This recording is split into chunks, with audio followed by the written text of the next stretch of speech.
প্রভু হলেন নবদ্বীপে এসে বহিরঙ্গে শ্রীরাধিকা, ভিতরে কালো কৃষ্ণ, দুটি দেহ নবদ্বীপে এসে একত্রিত হয়েছে। এটাকে ভগবান ভাবার কোনো কারণ নেই। এটা হচ্ছে শ্রীমতী রায়কিশোরী, যিনি জীবনকে বাজি রেখেছেন, তার ঐতিহ্যকে বাজি রেখেছেন, বিশ্বভানু রাজার রাজত্বকে বাজি রেখেছেন, কৃষ্ণ চরণে দান করবেন বলে। এই বৃন্দাবনেশ্বরী তো জানে কি করে দান করতে হয়, আর কেউ জানে না। মহাপ্রভু যখন ঘোরটা খেয়ে নিল, মহাপ্রভুকে বললেন, তুমি করি দিবে না? আমার ঘোলগুলো খেয়ে নিলে, তুমি 60-এর কাস্টমার, 60 করেছি তোমাকে দিয়ে, ও সন্ন্যাসী আমার ঘোলের করিটা দাও, যেখানে 1 টাকা দাম সেখানে 8 আনা দাও, না হলে আমি আমার সংসার কি করে চালাবো। মহাপ্রভুর কাছে টাকা চাইছে, আর মহাপ্রভু বললেন, আজকে টাকা দিতে পারবো না রে, আমার কাছে করি নেই, আমি সন্ন্যাসী রে, মাকে মা বলি না, পরের মাকে মা বলি, ভালো বিছানায় ঘুমাই না, খালি বিছানায় ঘুমিয়ে আসি, ভালো ড্রেস পরি না, বাজে ড্রেস পরে আসি, ছিন্ন বসত পরে ঘুরে বেড়াই, আমার কাছে করি নেই। তবে ঘোষ তোকে কথা দিয়ে গেলাম, তোর শেষের দিনে আমার সাথে দেখা হবে, সেই দিন তোর এই করি আমি পরিশোধ করে দিব। মহাপ্রভু বলে চলে গেলেন, কিন্তু ঘোষ বুঝতে পারলেন না কার সাথে দেখা হয়েছে। দাঁড়িয়ে দাঁড়িয়ে ঘোষ কাঁদছেন আর বলছেন যে করিটা মার গেল, আজকে 60-এর কাস্টমারই টাকা দিল না, আজকে না জানি ব্যবসার কি অবস্থা হয়। কিছু সময় পরে দেখছে ওই ছোট হরিদাসেরা একটা গুরু সাধু আসছে, বলছে, কি গো গোয়ালা, তুমি এখানে দাঁড়িয়ে দাঁড়িয়ে কি করছো, কাঁদছো কেন? বলছে, কাঁদছি কেন, তোমাদের একটু আগে একজন সাধু গিয়েছে এখান দিয়ে, সেই সাধু আমার থেকে ঘোল খেয়েছে, বাকিতে টাকা দেয় নাই। বলেছে, সাধু দেখতে কেমন?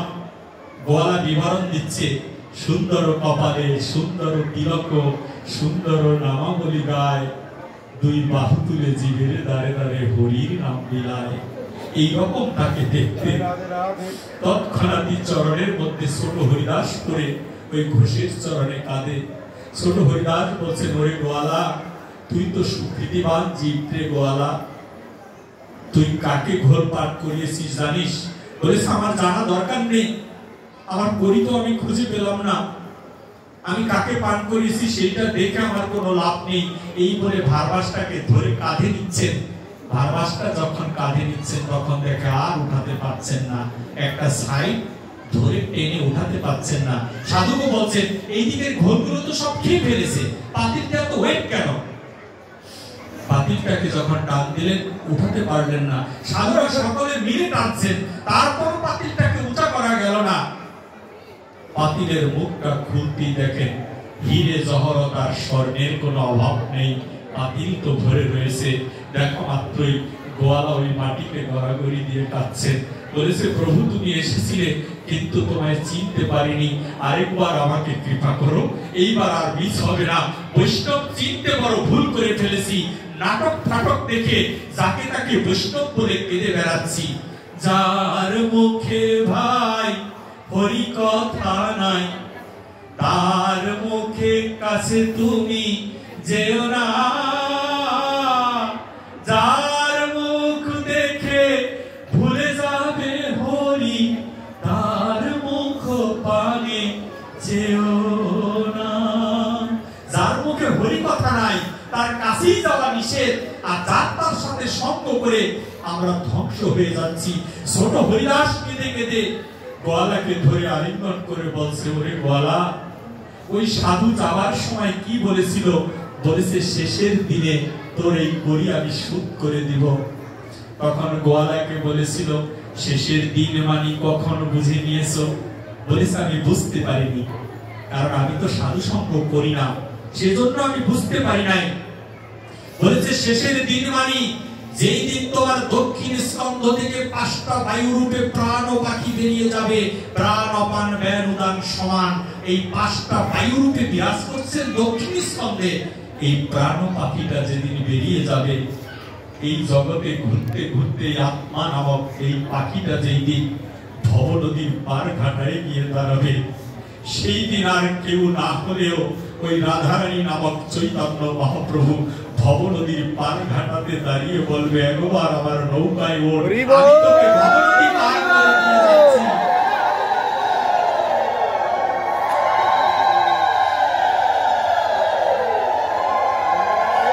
মহাপ্রভুর এত কৃপা, সেই কৃপার কথা আমরা কোনোদিন শুনিনি। আর তাই যদি হতো তাহলে কি হরিনামে এইসব কীর্তন হয়? তাই যদি হতো ভাগবতী কি এসব কীর্তন হয়? মহাপ্রভুকে কি করে আমরা স্মরণে রাখবো? মহাপ্রভুর জন্য তো প্রাণই কাঁদে না আমাদের। মহাপ্রভু ধরে নিলাম ভগবান নয়, তারপর শিশু বাচ্চাটা নিমাই 24 বছর সংসার করে মাকে অজান্তে প্রণাম করে গৃহ থেকে বেরিয়ে গেল জীব রক্ষার জন্য। আর সচী মাতার বাকিটা জীবন কৃষ্ণ কৃষ্ণ বলে কাটিয়ে দিল। সেই মহাপ্রভুকে আমরা সম্মান করতে শিখিনি, এই জন্য সনাতনীর কপালে এত দুর্ভোগ।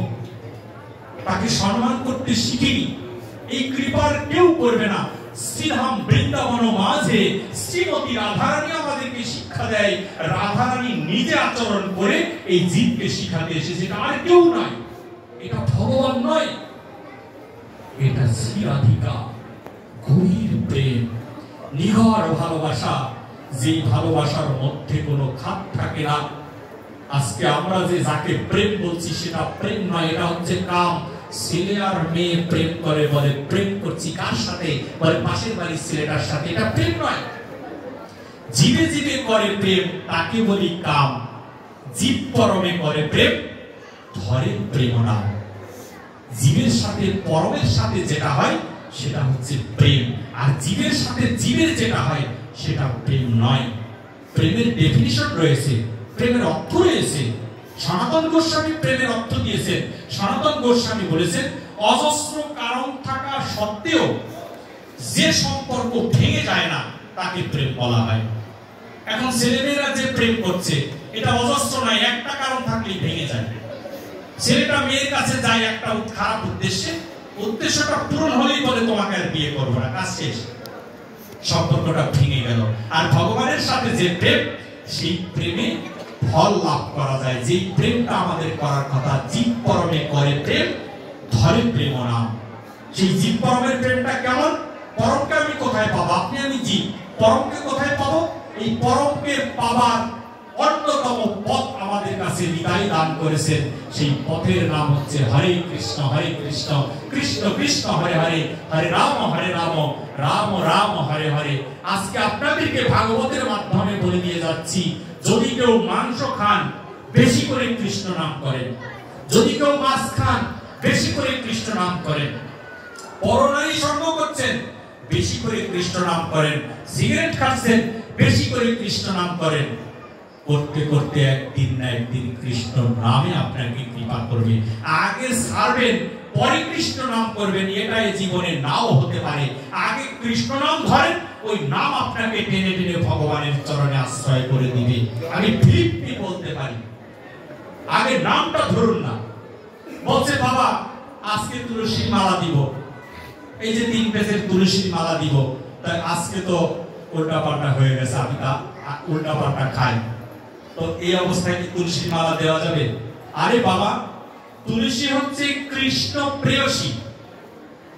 কৃষ্ণ প্রেয়সীকে আপনি ধারণ করুন, কৃষ্ণ প্রেয়সীর গুণে আপনার অপরাধগুলো মোচন হতে পারে। কৃষ্ণ প্রেয়সী কেমন? যেমন এখানে আমরা যারা আছি সবাই আমরা সিনেমা দেখি বা দেখেছি এক সময়, সিনেমার হলে গিয়ে বা ঘরে বসে দেখেছি না? তো সিনেমা হলে একটা দৃশ্য বেশিরভাগ দেখা যায়। কিরকম দৃশ্য? দৃশ্যটা হচ্ছে নায়ক এবং নায়িকা প্রেম করে। প্রেম করলে ভিলেনটা নায়কের সাথে পারে না, বিভিন্ন জায়গায় ভিলেনটা ঠকে যায়। তখন ভিলেনটা কি করে? ভিলেনটা তখন নায়িকাটাকে ধরে নিয়ে যায়। নায়িকা ধরে নিয়ে বিল্ডিং এর মধ্যে বা ঘরের মধ্যে নায়িকাটাকে বেঁধে রাখে। বেঁধে রেখে বা নায়কটাকে কল করে যে অমুক জায়গায় তোমার নায়িকা আছে, তাকে পারলে নিয়ে যাও এসে। তো নায়ক কি করে? সবকিছু ভেঙেছিল ওইখানে যায়, গিয়ে ঠিকই কিন্তু নায়িকাটাকে নিয়ে আসে।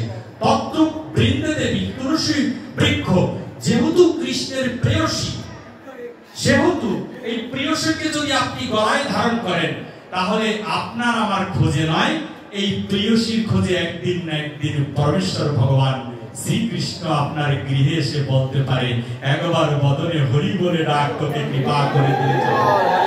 এটা বলতে পারে একদিন।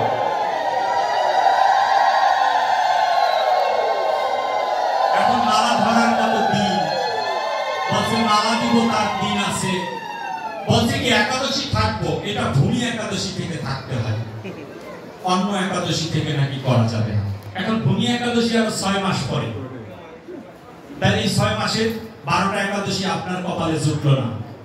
12টা একাদশী নয়, আগামী একাদশী জুটবে কিনা তারই তো কোনো গ্যারান্টি নেই। তাহলে আপনার জীবনটা একাদশী ছাড়াই আপনাকে মৃত্যুবরণ করতে হলো। যেই মাত্র মনে পড়েছে আপনাকে একাদশী করা উচিত, সেই দিন থেকে তার সামনে আসা সেই একাদশীকেই আপনি ভূমি একাদশী হিসেবে মেনে নেন, আপনার জীবনে মঙ্গল বয়ে আনবে। আমি শাস্ত্র থেকে বলছি, কেউ যদি দেখাতে পারেন কোন শাস্ত্র, ওই শাস্ত্র একটা আছে দেখাতে পারেন, সেগুলো দাদু ঠাকুমার শাস্ত্র, দাদু ঠাকুমা বলেছে। আরে বাবা, তোমার আমার দাদু তো লেখাপড়াই জানতো না, সে শাস্ত্র কি করে পড়লো? সাংস্কৃতিক ভাষার শাস্ত্র, এটা কি করে পড়লো সে?